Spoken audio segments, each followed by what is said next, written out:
You're watching Open Agenda. Here's our host, Joe White. Welcome to Open Agenda. I'm your host, Joe White. In the studio with us is Mr. Mike Goldberg from Delmar. Thank you. Good afternoon. Mr. Michael Langford from Salisbury. Thank you. Thanks for having me. So in this episode, we're going to have Councilman Josh Hastings from District 4, Wycomico County Council. He has announced his candidacy for District 38B as a state delegate. But we're going to talk to him about local issues. And one of the interesting things is, he's from this area as an agronomy background, grew up on a family farm out in Mardella, went to school for public relations, has his master's degree in that. But more importantly, he has always surrounded himself with land conservation or environmental concerns as they've come up.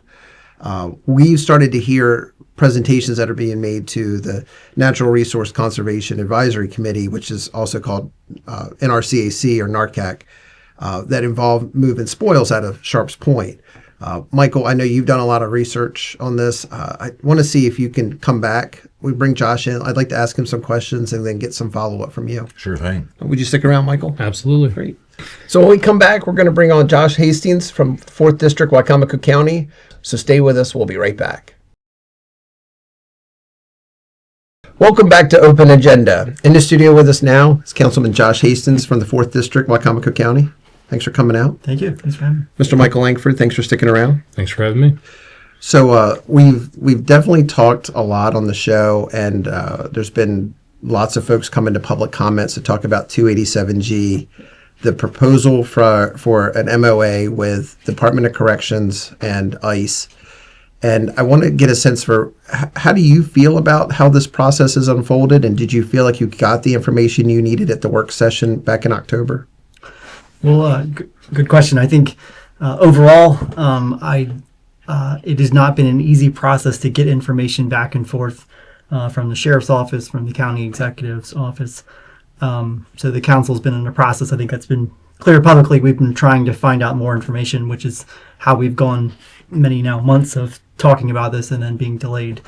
I think we've now come to a conclusion that we will make a decision, either whether the council is going to vote on the issue itself as we know it, which once again, I still don't think we have all the information that we would really need, including on things like what it would cost the county, kind of basic decisions that you would usually have in any kind of decision. I mean, the county executive said at the work session that this is a cost neutral proposition. I mean, she said it twice. A lot of misinformation that is out there is the cost that the county will bear. So the way that we have worked this out with the sheriff's office and with corrections, it's basically budget neutral. It is not costing the taxpayers anything. It is budget neutral. Do you feel like that's possible? I can say all sorts of things, doesn't make them true. Sure. Obviously, the real challenge is that it's going to require the use of county employees and our assets, and in doing so, if there's time off for trainings or things like that, it's going to cost the county money one way or another. One of the contributors to our show, Trish Melvin, she's spoken at several of the last county council meetings. She's brought to our attention that there's a change in the last paragraph, one of the last paragraphs, for your MOA, or the Wycomico County's MOA versus the other counties in Maryland. It's specifically about the transportation. Patricia Melvin, District 7, Wycomico County. So I went and looked at the actual forms, because it is a boilerplate form. And the ICE form that's signed by all the other new counties in Maryland, like Garrett, Allegheny, Carroll, that form was developed February of 2025. We are the only county that's using the new form, and if you look in the bottom corner, it's dated June 2025, and it has that extra paragraph about transport. So it would be interesting. I know ICE will not answer the question, a direct question like that, but why was that added? They don't add stuff like that for fun. We will be transporting. That's why it was added. The other ones that are already signed don't have this transportation paragraph in there, but ours does, where it says we have to potentially move the detainees to a ICE facility. Does that concern you? I mean, the whole thing concerns me. I've said this publicly. Obviously, ICE, their current reputation is lower than a used car salesman who became a congressman. Like it could not be any bit lower than it currently is. And all of the challenges that Maryland has faced alone with ICE, and I mean like the pastor in Easton to the Borrego Garcia situation, you name it, it all smells pretty awful. So regardless, the details, in my view, and I say this bluntly, the details don't matter. We've got a community that could not be more against the 287G agreement, who has come out and made it as clear as day that they don't want any other part in that. That's where we're currently at. I don't think we should be moving forward with any agreement, no matter what the potential cost. And there's a lot that is probably going to transpire even after an agreement is signed. And there's no look back provision, or there's no currently any kind of way to go back and say, okay, now that we've signed an agreement, let's reevaluate our process at any meaningful way. So in my view, we just should not be involved with it. There is also a debate between the council's attorney, Bob Benson, and the law department, Andrew Illuminati, about whether the council even needs to be involved in a vote. Do you have an opinion about that? Should the council take a vote, or is this strictly an MOA with the executive and ICE? I think the council should take a vote, and we should shoot it down. That's my view. I think the council, as being they are the voice that is closest to the people. We're the ones that get the calls before any administrative folks ever do.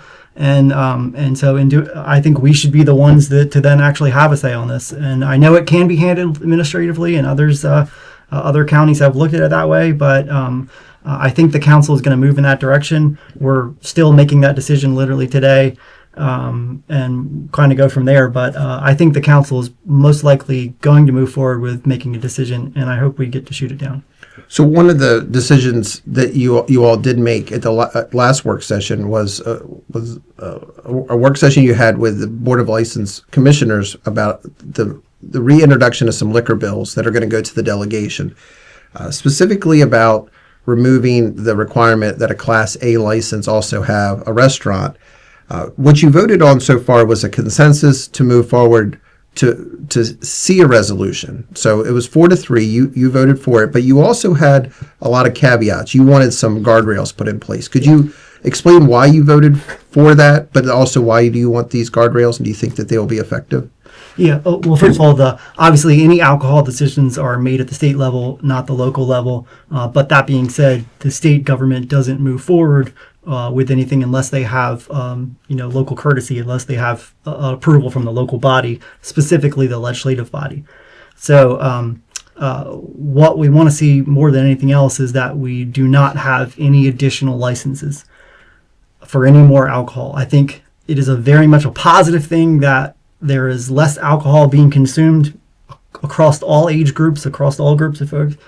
But as we continue to lessen the amount of alcohol, I think there's certainly a push from folks who who are in the alcohol industry, and they want to make more money off of this.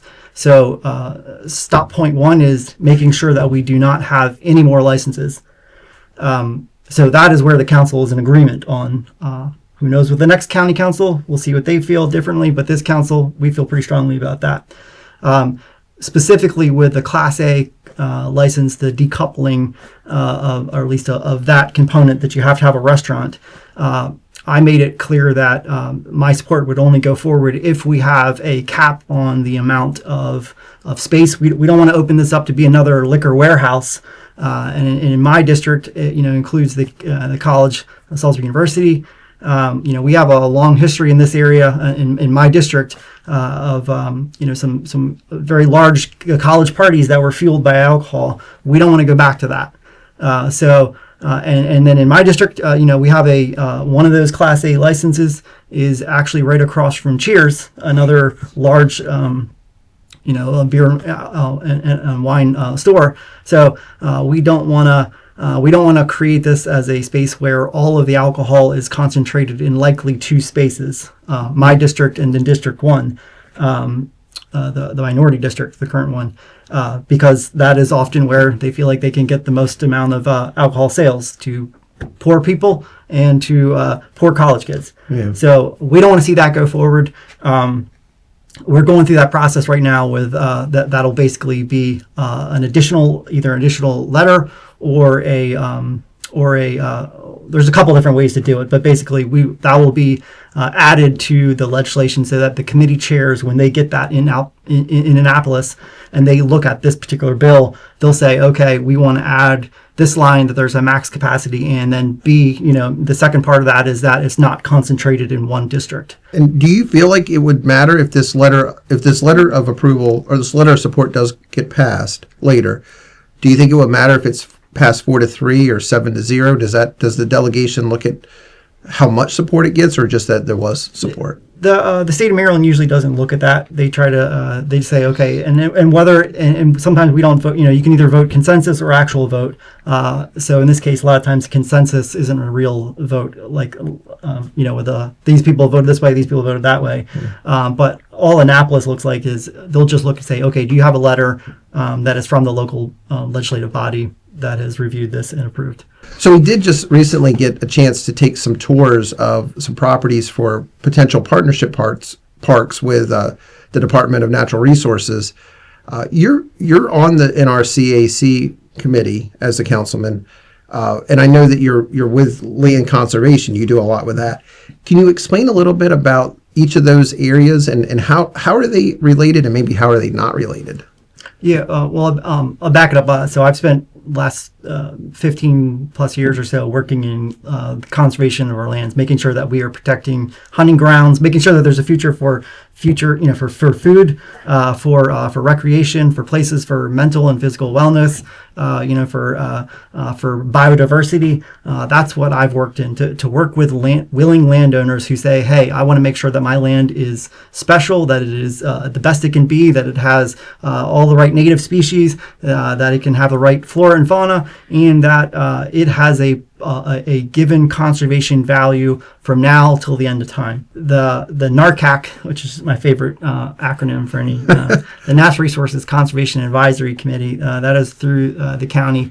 It includes members of the public, members of the forestry folks. We've got the city of Salisbury, county representatives, people who from the university who understand best management practices and nutrient uptake and things like that. So all of us are in one committee together, and we are supposed to advise the county on issues that relate to anything with environmental, natural resources. So this group has typically been very pro-conservation, which is working with landowners to plan where where conservation takes place, and then they also work on things like growth issues and those. But one of the things they've taken up recently is the executives team has proposed moving dredge spoils from Sharps Point over to the Conley Mill Quarry, and they've done it with the mindset of environmental conservation for carbon credits and I don't know, to be environmentally safe. But does it make sense to truck that many thousands of truckloads across the road just to move spoils from one spot to another spot? Well, that's a great question. Let me back it up by saying we did an awful job in Wicomico County. We did not even go forward with what we were supposed to be doing. We were supposed to be dredging a third of the Wicomico River every year, and for years we didn't even do that.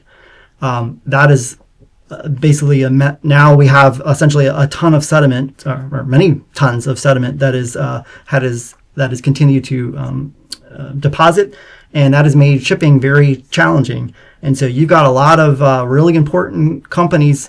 We are, as you all know, by tonnage, the second largest port in the state of Maryland. That is, unless we act, that port will not continue to operate in the same way. If you're going to be carrying a bunch of stone and and other kind of things down, it's going to be very heavy. So you have to have a very deep. You have to dredge this channel. So dredging, regardless, has to take place, and then you have to put it somewhere. we're with the current location that we have, Sharps Point. We don't. It is basically getting at max capacity. Once again, this goes back to the planning side of it. Wycomico County has not done a good job in the last 15 years or so, 12 years of actually planning for our future. And this is another one of those situations where now we're suddenly like, well, a ding dang do. What do we do? We got to come up with some place to put our spoils. And it's not I think a lot, rightfully so, there's a lot of folks who are then concerned, okay, well, if you're taking spoils from the bottom of a, tributary, what's in that? And this happens around the rest of the state. Baltimore City has they have a very expansive program where they have to work with the state to test the spoils to make sure there's no contaminants. That then goes to, they have a whole restoration site in Masonsville Cove. They are then using a lot of spoil to go repopulate Poplar Island. So long story made short, out of all that, we've got to dredge if we want to make sure that we have a port.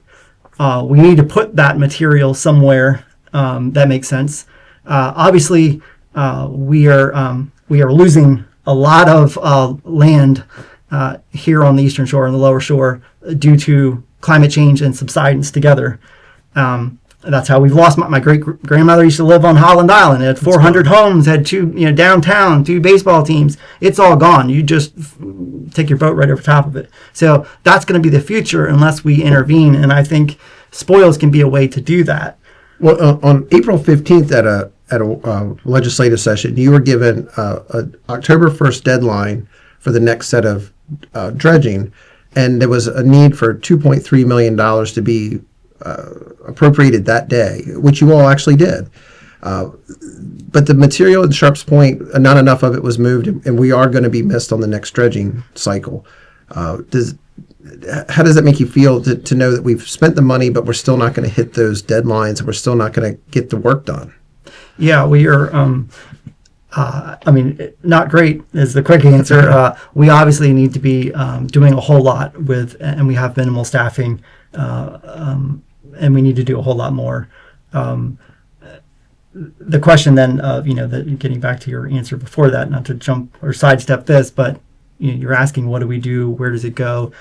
Places like Conley Mill, it came before the NARCAC committee to be able to say, okay, they had a potential plan where they could use this spoil for carbon sequestration, and then the county could get paid to do so.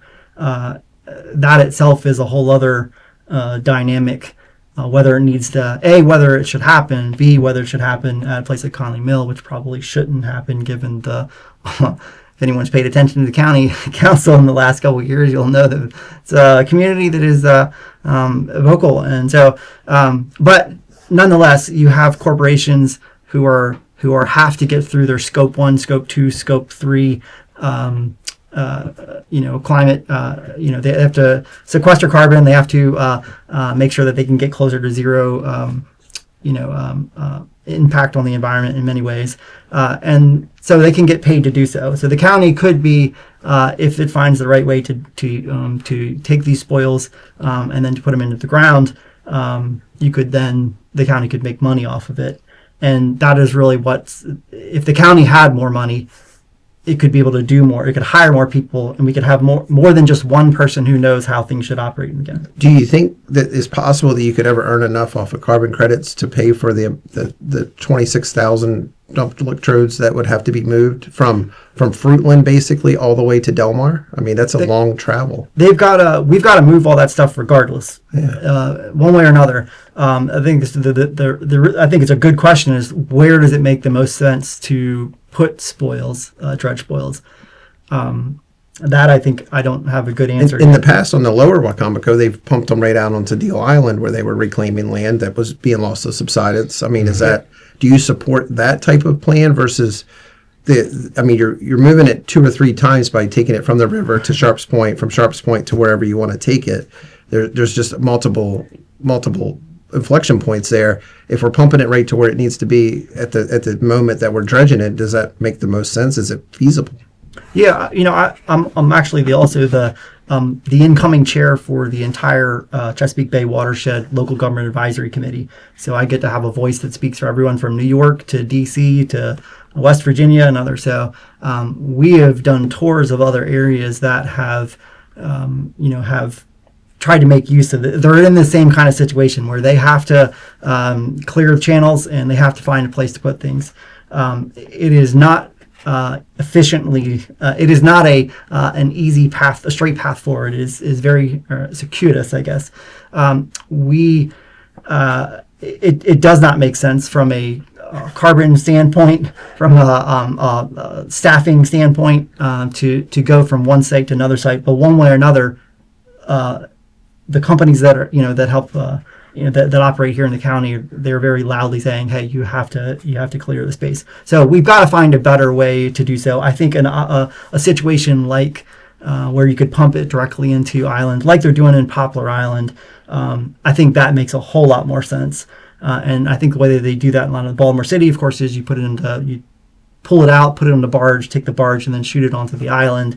And then that is done more thoughtfully with, not only they have to test, of course, every bit of it has to be tested, but you also then are doing it with installing species that are native, that are hold the soils there. So it stays there. Yeah, so it stays there. I mean, wouldn't that eliminate the need for Sharps Point to some degree? I mean, yeah, and I don't know nearly enough of our situation with all the other parameters. We just honestly haven't gotten enough information because no one's really been looking at it in the executive branch for the last 8-12 years. Okay. And talking about your background with environmental science and conservation, do you recently announced that you're going to be running for the 38B state delegate position, and do you feel like your background here will that serve you? What your platform's going to be? Is it based off of your work with the conservation?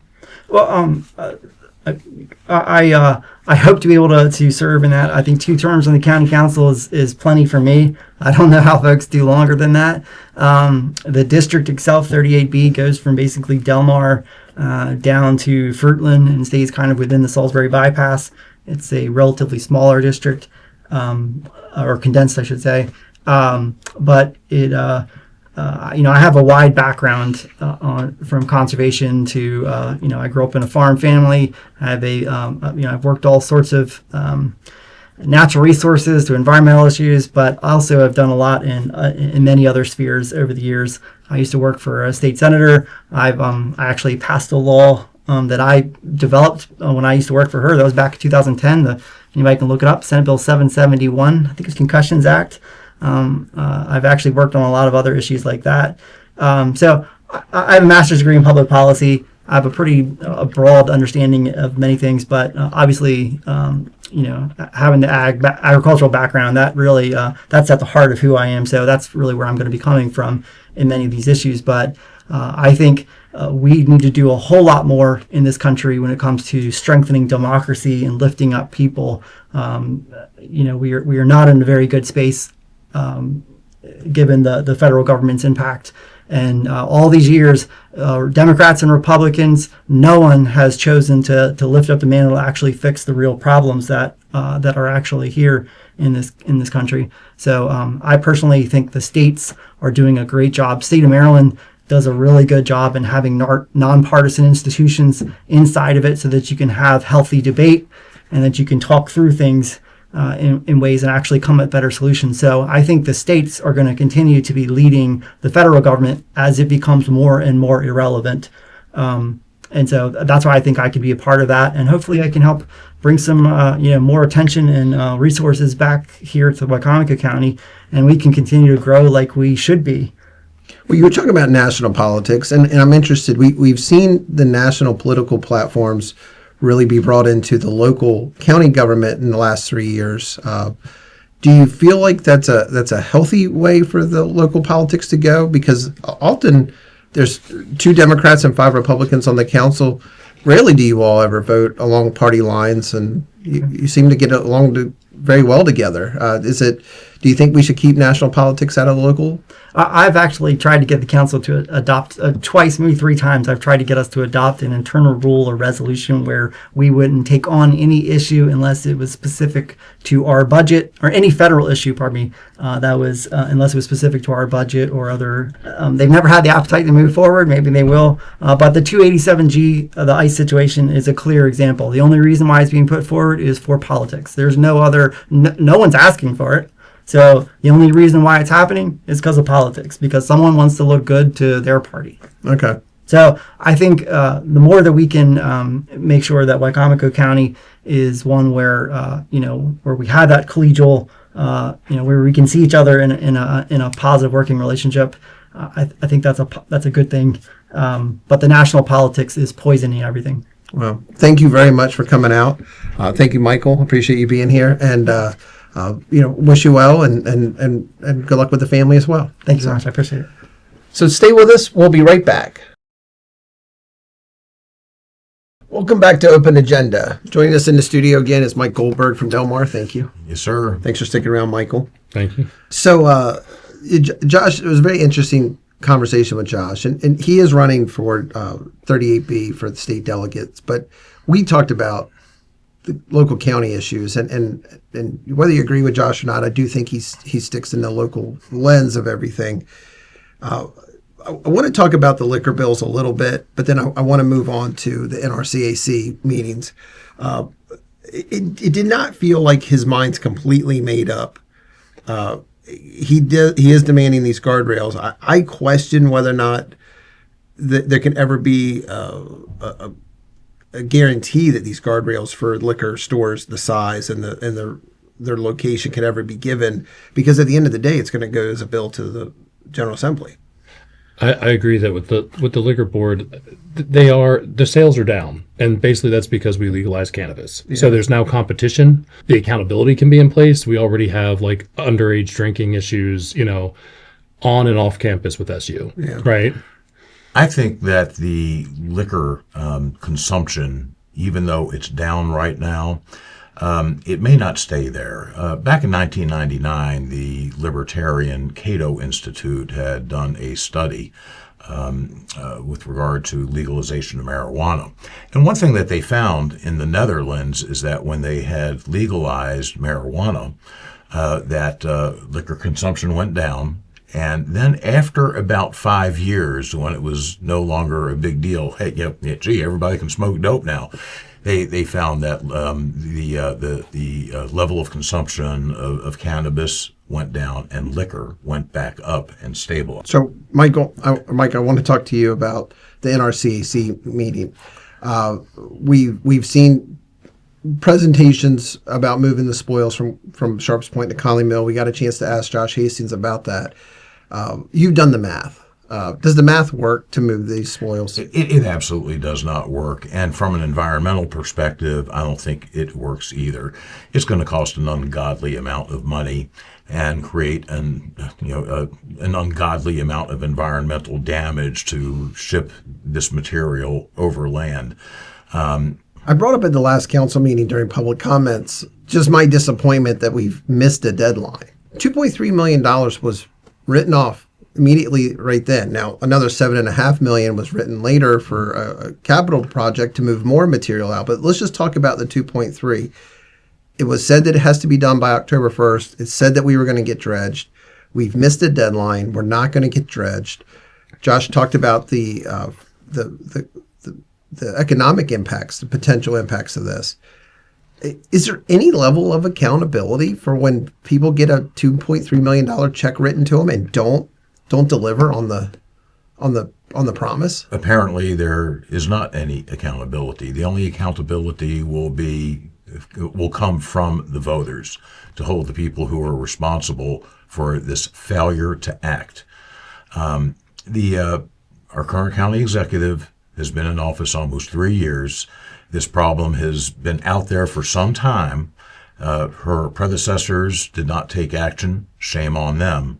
But neither has our current county executive, and I'm sorry, she's the one in office now. Yeah, I mean, this was not an issue she created. It was not. But it was definitely an issue that she had the ability to remedy prior to this, and now we're talking about another remedy, which is moving material into Conley Mill, at who knows what the expense that would be, and we're not seeing results on what the money we've already spent. So we'll stay on top of the story as it unfolds. We understand there's supposed to be some more information coming, but we'll see when we see it. Yeah, don't hold your breath. Yeah. Thanks for watching this episode of Open Agenda. We'll be back later this week with another new episode.